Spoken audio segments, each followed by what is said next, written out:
Bem, olá, estamos aqui para mais uma lição do estudo do livro de Provérbios. Meu nome é Paul Washer e hoje eu estou aqui com um amigo, um colega de trabalho da Hot Cry e nós vamos fazer uma espécie de perguntas e respostas. Então, você pode começar? Sim, então, meu nome é Forrest Hyder, eu sou administrador e editor da Hot Cry, um dos caras que trabalha nos bastidores da Hot Cry aqui no projeto. Então, primeiro eu quero agradecer a todos vocês que enviaram as perguntas, recebemos muitas delas, muitas perguntas boas.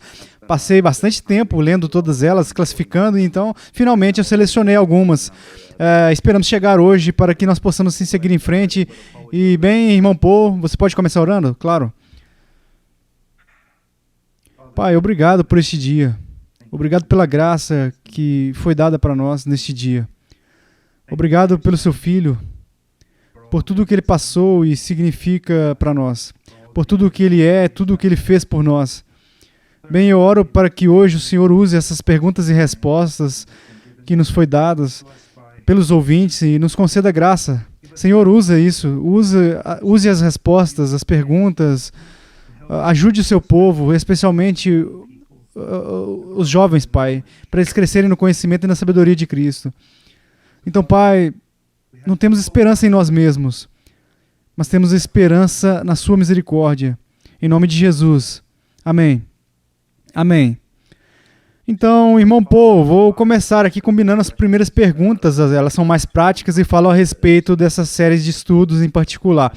Várias pessoas elas querem saber qual a tradução da Bíblia que você está usando para essa série, então o Warren ele está perguntando como eu como pai, fazer essas aulas com os meus dois filhos. Eu os deixo assistir por conta própria e faço anotações ou assisto com eles? Ok. Primeiro, eu estou usando a New American Standard Bible, eu uso ela há anos. Há traduções que eu aprecio muito também, outras como a King James, a nova King James.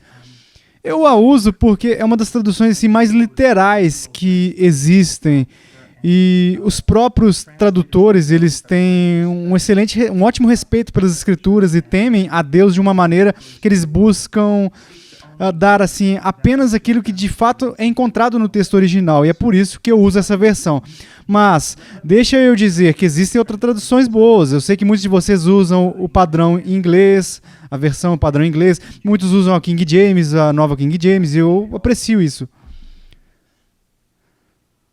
Agora, vamos ver a próxima pergunta. Vamos ver o que foi dito aqui sobre o pai, né?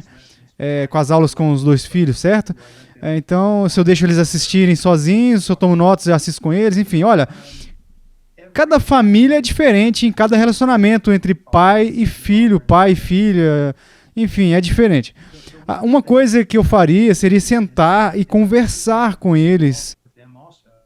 E você pode, assim, você sabe, as crianças têm que achar uma maneira melhor de ter benefícios através dos filmes com elas. Agora, acredito que mesmo quando um homem é sincero e ele chega aqui em casa, seja fisicamente ou com um vídeo, e ele está ensinando algo tão importante como as coisas de Deus, um pai precisa parar e revisar o vídeo e primeiro ou assistir com seus filhos. Mas realmente, investigue um pouco. Você sabe, tente uma coisa, tente outra coisa. A chave aqui é não se gabar da nossa metodologia, mas é realmente descobrir como o meu filho aprende e qual é a melhor maneira de usar esses vídeos. Ok. Então na lição 1, você disse que o cristianismo não é uma religião ética, no sentido de que nós nos salvamos por manter princípios. E passou a dizer que o cristianismo é diferente de todas as outras religiões porque o nosso Salvador é alguém fora de nós. Giuseppe, de 10 anos, pergunta o que você quis dizer a respeito da religião e o cristianismo. Você poderia expandir um pouco mais sobre isso para Giuseppe? Sim, bem, apenas essa aqui é uma pergunta muito boa. Agora, a palavra religião lida, dependendo do contexto, com a adoração a Deus ou temor de Deus ou uma fidelidade a Deus. E é usada não apenas em relação ao cristianismo, mas também em relação a tantas outras expressões de fé em todo o mundo, muitas religiões. Agora, muitas vezes no cristianismo, a palavra religião tem um negativo. Olha, as pessoas veem isso como algo negativo. Você ouvirá um cristão dizer, olha, eu não tenho uma religião, eu tenho Jesus, eu não tenho uma religião, eu tenho um bom relacionamento com Jesus. Se vamos ser cristãos bíblicos, nós precisamos reconhecer o cristianismo como uma religião. O livro de Atos refere ao judaísmo como uma religião. Em Tiago se refere a uma religião verdadeira. Como é a verdadeira religião? É claro, ela está falando ali do contexto do cristianismo. Então, você não deve ver a religião como um termo negativo, a menos que seja uma religião que minimiza a fé pessoal em Jesus Cristo e um relacionamento. Agora, no cristianismo, o cristianismo não é uma religião ética. É fundamental agora que eu quero dizer que é o seguinte: o cristianismo tem muitos mandamentos, todos os preceitos, muitos exemplos e sabedoria. Nós precisamos ouvir tudo isso que nós aprendemos no cristianismo e conformar nossa vida com esses mandamentos. Mas não somos salvos por nossa capacidade de guardar mandamentos. Somos salvos pela fé na obra de Jesus Cristo. E é isso que eu quero dizer quando digo que não somos salvos por nossas próprias obras, mas pelas obras de outro. Então, nós não podemos nos orgulhar, mas somente em Jesus Cristo. Amém, amém. Nossa próxima pergunta é de Kali, que pergunta: qual é o objetivo da sabedoria? Bem, o objetivo da sabedoria no livro de Provérbios é ser sábio. Pensar como Deus pensa as coisas. Quando nós expandimos o livro de Provérbios e olhamos para o conselho completo das Escrituras, que é tanto assim o Antigo Testamento quanto o Novo Testamento, é claro que começamos a ver que a sabedoria tem como objetivo a conformidade com o caráter de Deus. Então, o caráter de Deus é revelado a nós nas Escrituras, por intermédio da pessoa e da obra de Jesus Cristo. Então, o objetivo de estudar Provérbios, como eu tenho dito, olha, há tantas pessoas que olham para o livro de Provérbios apenas como todos esses princípios, vamos aprender e aprender todos esses princípios e obedecer eles. Olha, vamos ser transformados. E há alguma verdade nisso, mas o que eu quero que vocês vejam em Provérbios é algo semelhante ao que vemos na lei. A lei nos diz que nós somos pecadores e precisamos de salvação, e essa salvação é encontrada em Jesus. E os provérbios nos dizem, agora não se ofenda, mas os provérbios nos dizem que nós somos tolos e nos direciona a Cristo, de novo, para a salvação. Mas também, como Cristo nos direciona assim de volta às Escrituras, de volta aos mandamentos em Cristo. Cristo nos direciona de volta aos provérbios para enxergarmos, para que a gente aprender a sermos salvos pela fé, sabendo que somos amados incondicionalmente. Agora nós queremos aprender os mandamentos e aprender com a sabedoria a fim de evitar e ser agradável a Deus. Ok. Então, essa próxima pergunta vem de Hua. Ele está dizendo, acho que ele é lá do Vietnã, e pelo que eu entendi, apenas a questão é essa aqui, ó. Se lemos a Bíblia para buscar sabedoria e vivermos de acordo com ela, com essa sabedoria, mas não sentimos no nosso coração que está sendo renovado pela palavra, ainda faz sentido ler a Bíblia? Sim. Sim, faz. Agora, jovens, deixa eu dar uma ilustração que me foi dada há muitos anos. Eu era muito jovem, muito mais jovem que eu sou hoje. Eu fiz a alguém uma pergunta, eu disse, olha, às vezes eu leio a Bíblia, 5 minutos eu esqueço o que eu li. Ou assim, que eu me levanto do meu tempo sozinho lendo as Escrituras, algumas vezes simplesmente eu não sinto que de fato eu aprendi algo. E um cara me contou essa ilustração. Ele disse que havia um velho homem e um menino. O menino veio para o seu avô e disse a mesma coisa. Vovô, nós lemos a Bíblia, eu li, mas eu nem me lembro do que eu li. Às vezes, o meu pai dizia para pegar um balde assim, para carregar pedaço de carvão. Aquele carvão assim. Então eu ia buscar naquele balde. Eu descia até o rio, enchia e trazia de volta. Então, o menino foi obediente, ele pegou o balde, ele desceu até o rio, ele encheu e voltou. Mas quando ele voltou, não havia água, porque o balde estava cheio de buracos. E o avô disse, agora volte para o rio e faça de novo. E ele fez.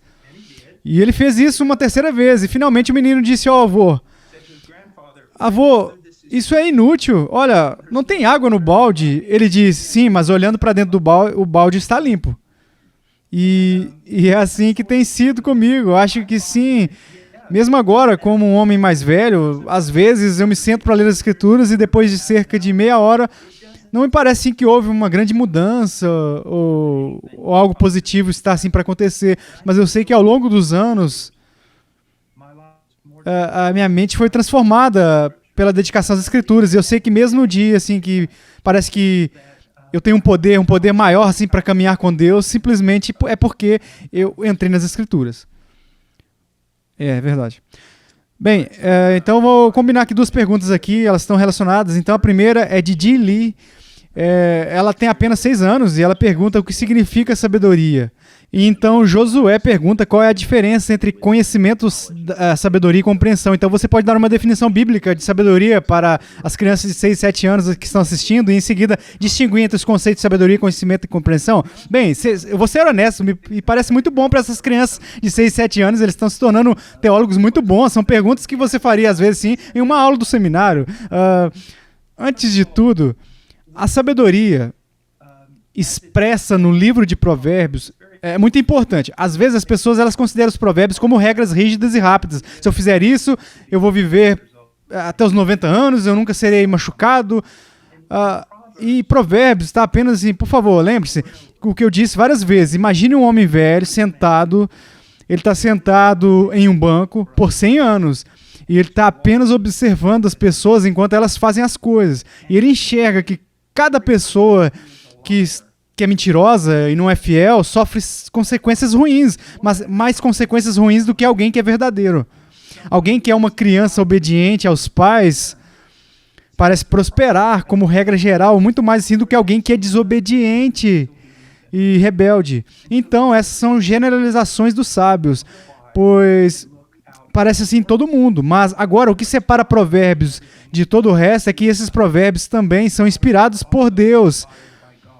Então, essas generalizações nessas direções, elas são inerrantes, elas são infalíveis, o que significa que elas são perfeitas e não têm erros e são incapazes de errar. Então, como um jovem, você vai se guiar pelos conselhos anteriores, você vai se tornar sábio. Agora, a sabedoria é que, olha, há muitas definições, porque é uma palavra muito grande. Você sabe que às vezes há palavras assim cheias de significado. Você não pode apenas assim ter uma pequena definição, mas você meio tem que olhar para isso dessa maneira. E esta é uma separação realmente estrita que nós podemos... Provavelmente não deveria ser estrito, mas eu só quero dar a você uma espécie de ideia. Conhecimento. Vamos olhar para isso por um momento como os fatos. O que é a verdadeira realidade, ok?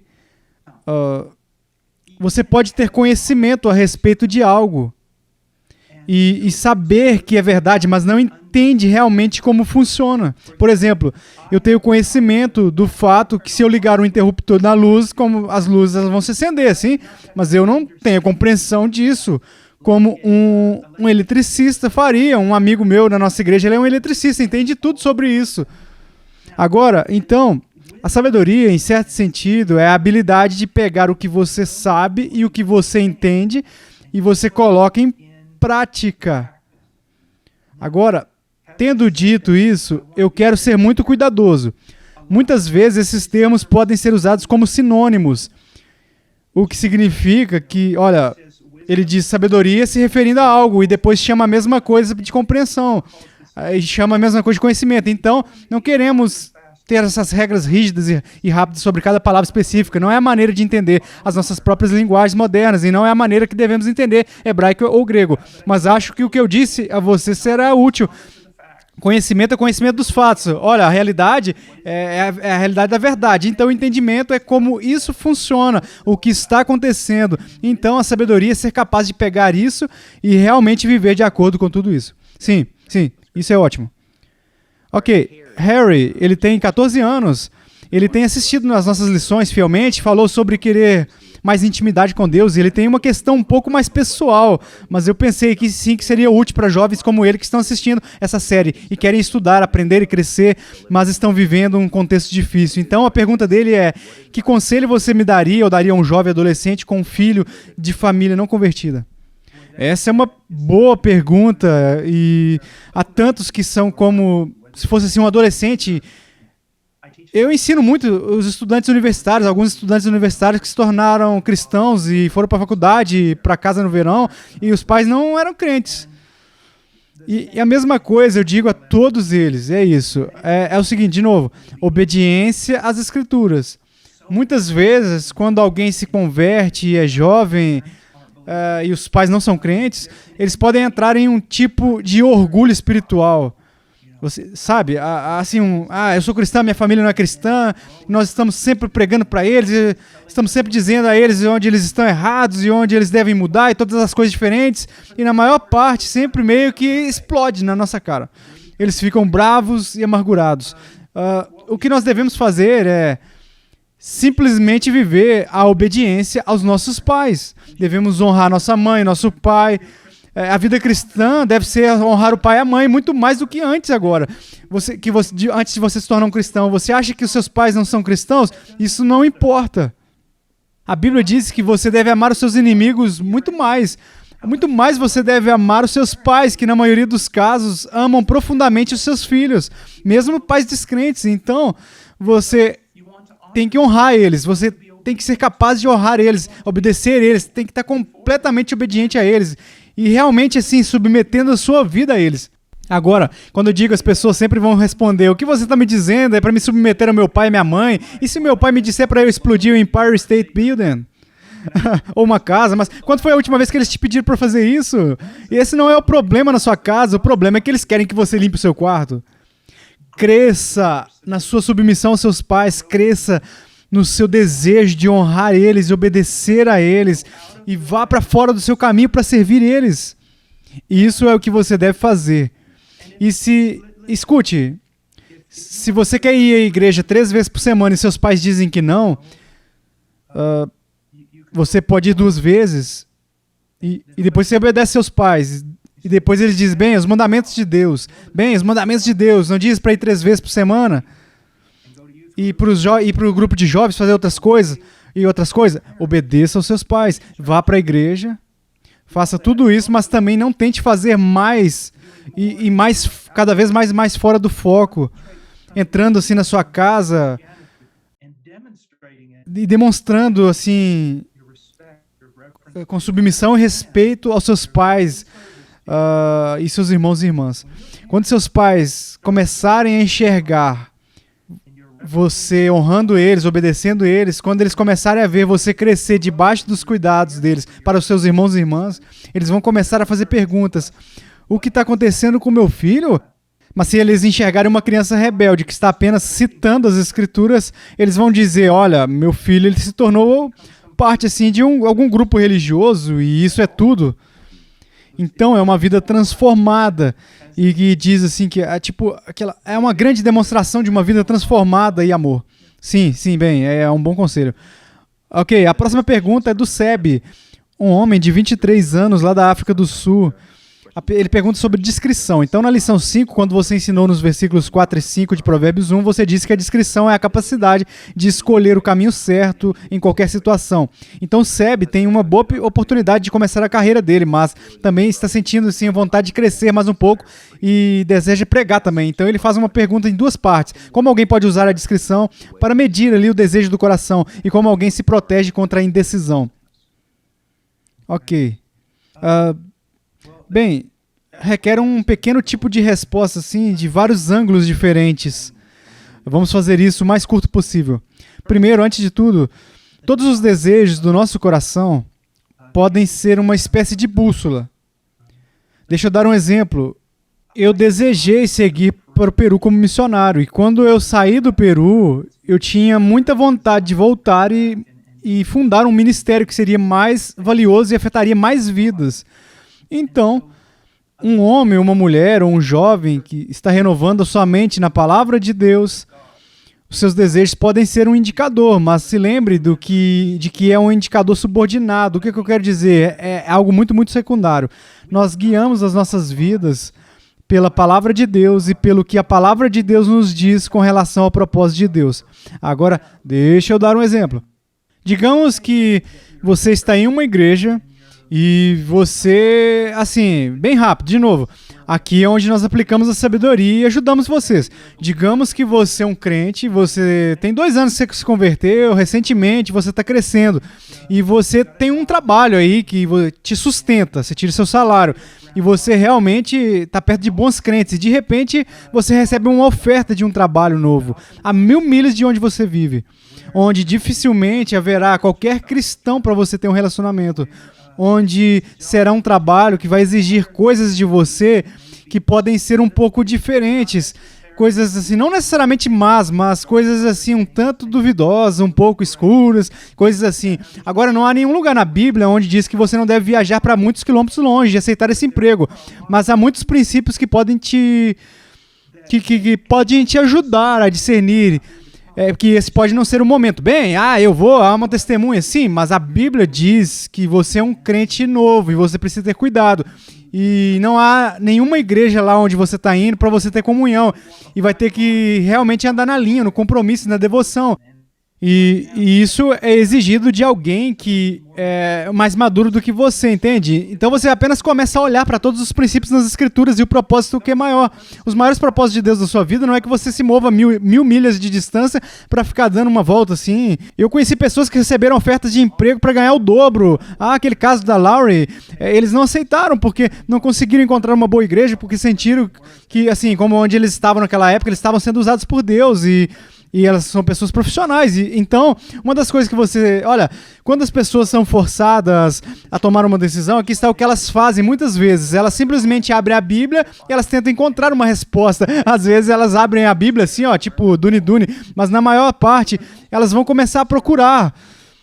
Mas a Bíblia nos ensina outra maneira, em Romanos capítulo 12, versículo 1 e 2, que é para renovar nossa mente. Isso está principalmente na palavra de Deus, mas não apenas na palavra de Deus. Também a comunhão com outras pessoas mais maduras, recebendo conselho, que eles vêm nos dizer. Então assim você vai discernir. E se agora eu estivesse no seu lugar, eu olharia para as Escrituras e eu obteria um conselho sábio também do ancião e eu tentaria literalmente, assim, algo a respeito da situação, se movendo também, como isso vai afetar o meu cristianismo, como afetará a eternidade. Agora, quando eu digo uma última coisa, assim, nós temos duas últimas coisas que atingimos. Nós temos que viver nossa vida para renovar nossa mente, para que quando essas coisas vierem, é quase assim como se nós soubéssemos. Porque essa escritura, né, está na escritura, está na escritura, está na escritura. Neste roteiro há outra coisa, que é, eu tenho 58 anos, logo terei 59.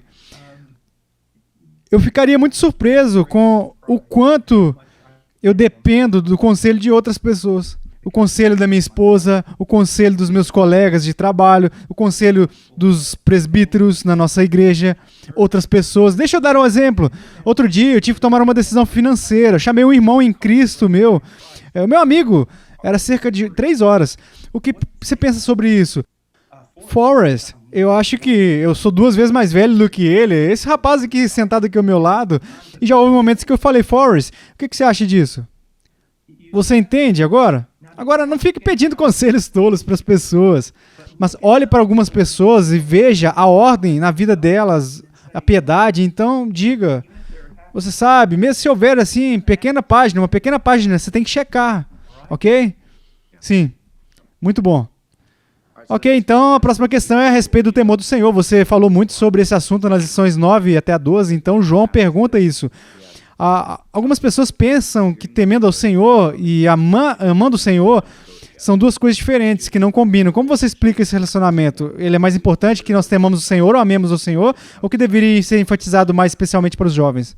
Bem, vamos às Escrituras. E as Escrituras diz que o temor do Senhor é considerado uma virtude. Sim, ok? E o amor de Deus é considerado uma virtude, sim. Eles estão em oposição um ao outro, absolutamente. Não. São ambos virtudes cristãs. Agora, vamos olhar para o temor do Senhor por um momento. Um homem que é grosseiramente assim, entregue ao seu pecado, que não tem nenhum respeito pelas pessoas de Deus, que francamente assim, antagônico contra os cristãos e os outros. Como ele deve temer a Deus? Ele deve temer a Deus de muitas maneiras, porque ele é um tolo. Ele deveria reverenciar a Deus, o que seria positivo. Isso é o que os cristãos fazem. Ele deveria ter uma vida piedosa para Deus, mas no caso dele, ele deve temer. Veja, ele não deve temer o Senhor por causa da santidade. Ele deve temer a justiça de Deus, porque ele não é justo. Ele deve temer a vingança de Deus, porque ele se colocou contra Deus. Então, essa é uma maneira de olhar para o medo. Mas agora, eu olho também através das suas próprias obras. Mas o crente, assim, ele tem sido reconciliado com Deus pela fé em Jesus Cristo. Agora, eu temo a ira de Deus? Não, eu não temo. Por quê? Porque Jesus Cristo sofreu a ira de Deus no meu lugar. Ok? Eu temo ele porque... Não é que eu deveria ter medo porque depois de 35 anos Deus vai acabar me abandonando. Não, isso não, absolutamente não, porque Cristo ele fez uma obra perfeita na nova aliança. Ele prometeu não se afastar de mim e ele prometeu colocar o temor dele no meu coração para que eu tenha reverência e não me afastar dele. Para que então o crente, o temor do Senhor no crente é profundo, é duradouro. Aqui está assim, isso deveria ser uma apreciação profunda e duradoura. Tudo que Deus está assim, ele está fazendo o seguinte, ele está te conduzindo a um respeito. E é um respeito assim que é mais do que apenas uma reverência na cabeça, é uma reverência profunda. Deus, ele é tão grande, ele é tão amável, ele é tão santo, que até os anjos, quando vê ele, está na presença dele, os anjos mesmo, até os anjos, tampam o rosto, tampam os pés, e voam com apenas 2 asas para servir a ele. Então, as duas coisas caminham juntas. Quanto mais eu sei quem Deus é, mais eu aprecio e estimo e respeito ele e reverencio ele. É incrível quando eu estou diante de Deus. Isso é tão bom. E quanto mais você enxerga dele, mais você sabe sobre a excelência da pessoa dele. Você vai ver mais e mais. Por quê? Porque a excelência dele irá atrair seus afetos. Então, quanto mais nós conhecemos sobre as excelências de Deus, especialmente porque são reveladas em Cristo, quanto mais a gente vê, mais a gente vai temer e mais vai amar. Sim. Bom. Ok, bem, se for bom para você, vamos tentar fazer assim bem rápido, tentar fazer algo bem mais rápido, assim, para que a gente possa ajustar e terminar. Ok, então. Então, Vinícius pergunta, eu posso ler os provérbios de Salomão como se fossem provérbios de Jesus, uma vez que são a palavra de Deus, ou apenas como uma sombra?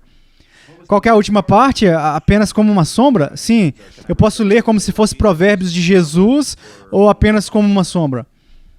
Ok, bem, aqui está o que eu quero que você veja. Toda a escritura é inspirada por Deus, à medida que sai da boca de Deus. Então, com Deus triuno, você pode dizer, sim, o livro de Provérbios são palavras de Jesus. Não apenas isso, mas o livro de Provérbios também está assim, é uma sombra ou o tipo de Cristo.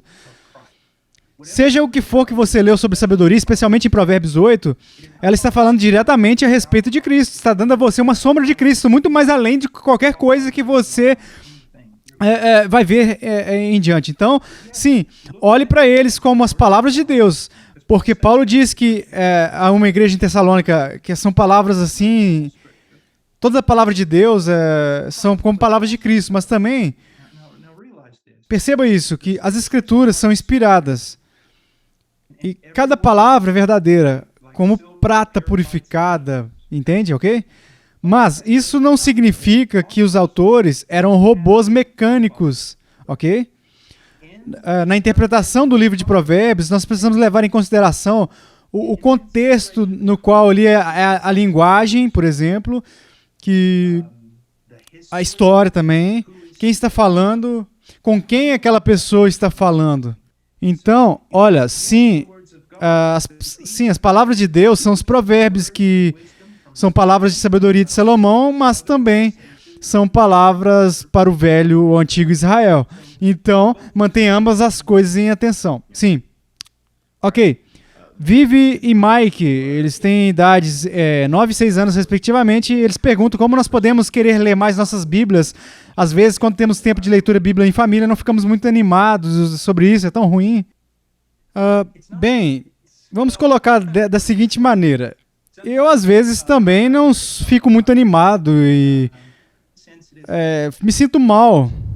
Olha, não há livro melhor, não há nada maior do que Jesus Cristo. Então, quando eu vejo que eu estou um pouco desanimado, eu percebo que o problema não é a Bíblia, o problema está em mim, ok? Ao mesmo tempo, jovem, me escute, Eu estava falando isso para os pais. Eu estava conversando com alguém outro dia e eles disseram que seus filhos realmente não queriam fazer devocionais em família. E eu disse, bem, me explique. Então eles têm tido devoções familiares, acho que 6 ou 7 dias por semana e por 1 hora inteira de leitura da Bíblia. E eu disse ao irmão que ele era um adulto, um pai adulto, ele está fazendo isso, e eu disse, cara, eu estou feliz por não ser seu filho. Eu disse, você está tendo um culto religioso na sua casa basicamente todos os dias, e você está apenas lendo as escrituras para os seus filhos. Aqui está o que eu quero que vocês percebam. Antes de tudo, que sejamos apaixonados pela palavra de Deus, conhecendo a Deus. Às vezes, não seremos tão apaixonados. E quando não formos assim apaixonados, nós devemos descobrir e reconhecer no coração o que está nos aborrecendo. Esta é a razão que você não pode se arriscar. Este é o motivo pelo qual você precisa de Jesus. Então, seja honesto e transparente. Às vezes, muitas vezes, eu digo ao Senhor, Senhor, eu admito que o meu coração, ele está tão desanimado, me ajude. Agora, eu vou continuar lendo. 3, 4 capítulos por dia. Eu vou continuar lendo, mas também eu vou dizer, Senhor, por favor, me ajude. E um coração quebrantado, contrito, ele não vai desprezar, ele não vai ficar zangado com você. Também, peça aos seus pais, ou se você tem um irmão ou uma irmã mais velho que está caminhando com Deus, peça a ele para te ajudar. Peça a ele para te ajudar todos os dias a ler seus 3 capítulos. Agora, preciso dizer uma coisa, que algumas crianças realmente são preguiçosas, gostam de ler só um versículo e se sentem bem consigo mesmo. Talvez elas devessem se esfregar, aumentar um pouco. Mas então, há outras crianças que são muito sinceras sobre orar, sobre a palavra, e elas estão assim, se condenando de uma forma falsa e remotamente. Elas estavam assim, buscando um padrão em relacionamento que está sendo um fardo, um legalismo. Não faça isso. Não faça isso. E não se sinta condenado. Às vezes seu coração está entorpecido. Apenas entorpecido. Clame pela graça e não caia para trás. Vá no amor incondicional. Caia no amor incondicional de Deus. E a graça de Deus. Amém. É por isso que nós precisamos de Jesus. Porque você e eu, nós nem sempre estamos corretos. Isso, com certeza. Sim, ok. Então, vamos apertar aqui mais um pouco para a gente encerrar. MB, que tem 23 anos, pergunta se é correto ver os provérbios como um resumo, um companheiro para a lei moral. Bem, a maneira que o Novo Testamento trata a lei moral, especialmente os 10 mandamentos, é dando a eles um grande destaque. Agora, cada parte da Escritura é que, olha, como os antigos pregadores costumavam dizer, que o pó deste livro é ouro. Então, cada parte dele é digno. Quando nós falamos sobre a lei moral e vemos Paulo argumentando, por exemplo, no livro de Romanos e em outros lugares, ele está argumentando e está falando sobre a lei. Então, nós vemos falando assim muito sobre a lei moral. Não vemos ele falando sobre o livro de Provérbios. Então, o que eu quero que vocês façam é o seguinte, perceba que eles não se contradizem e um elogia o outro, mas os provérbios não são os 10 mandamentos e os 10 mandamentos não são os provérbios. De novo, provérbios, eles são os princípios, eles são a certeza das declarações completas, assim, o que não é sábio, o que é sábio. Ok, então finalmente, para encerrar as coisas, eu tenho uma pergunta para você responder rapidamente, e muitas pessoas perguntam a respeito dos livros que, obviamente, você recomenda para os estudos das Escrituras. Alguns geralmente, sobre livros de ajuda, e eles estão pedindo especificamente livros que sejam bons para os filhos. Você pode apenas nos dar algumas recomendações sobre literatura? Sim. Olha, antes de tudo, acima de tudo, faça seus filhos lerem a Bíblia. Dê a eles bastante leitura da Bíblia. E eu ainda, assim, hoje em dia, você pode ver aqui na minha mesa, literalmente, se eu estou coberto de dicionários do grego e tudo mais, mas sabendo disso, apenas assim, na hora de ler, eu uso assim, um corpo de estudo, para que eu possa assim, ter uma exegese correta e separar tudo, e também separar o grego do hebraico. Isso tudo eu faço, dá para me divertir, eu vou lendo, eu realmente aprecio a Bíblia de Estudo ESV, a Bíblia do Estudo Herança da Reforma, a Bíblia de Estudo do John MacArthur, que é uma Bíblia muito útil. E então, eu recomendo que vocês invistam em uma Bíblia de estudo muito boa para o seu filho. Mas eu não estou falando assim de Bíblia para jovens, Bíblia para adolescentes ou Bíblias para estudantes universitários. Eu estou falando de algo que vai ajudar eles na exegese do texto, ok? Essa é a primeira coisa. A próxima coisa que eu posso dizer é... Há 2 sites diferentes, por exemplo, tem também o site da Herança da Reforma e outros websites também realmente muito bons. Há livros também para jovens muito bons, coisas assim. Os meus filhos, eu sempre mando eles lerem, e eles leem o Peregrino. Charles Spurgeon, uma vez, ele disse que leu 100 vezes. Ele fala sobre conversão, vida cristã, de uma maneira assim tão emocionante. E eu li muitas vezes, e todas as vezes com muita alegria. Ele foi escrito dessa maneira. O livro de Provérbios, infelizmente, não há muito sobre ele, mas eu vou pegar um livro e eu já volto. Eu vou recomendar um livro, pera aí. Bem, ele disse... Eu sabia que ele ia falar sobre o Peregrino, isso é algo que ele fala sempre. Eu sei também que ele ama a autobiografia de George Miller, que é algo que certamente influenciou a vida dele. Então aqui em relação a Provérbios, Charles Bridges... Ele tem um trabalho, assim, que pode ser um pouco, assim, fora de mão, assim, para os adolescentes, mas para os pais, assim, você que é um pai e tem perguntas, pode, porque seu filho está fazendo perguntas com base no que ele está aprendendo em Provérbios. Então, para vocês, esse antigo trabalho de Charles Bridges é excelente. Aqui é um livro maravilhoso de George Miller, que é menor, mas é uma versão assim, lançada pela Whittaker House. Se você notar que as páginas estão todas amarelas e estão bem desgastadas, porque eu tenho isso desde que eu tinha 22 anos. Eu acho que agora eu estou com 58, então eu tive um longo tempo com esse aqui.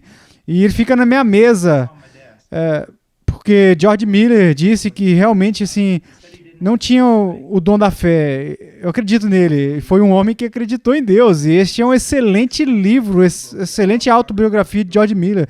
Também eu recomendo pequenas biografias de grandes santos. De novo, a Herança da Reforma, eles têm algumas coisas maravilhosas. Algumas biografias curtas, mas sempre assim, eles...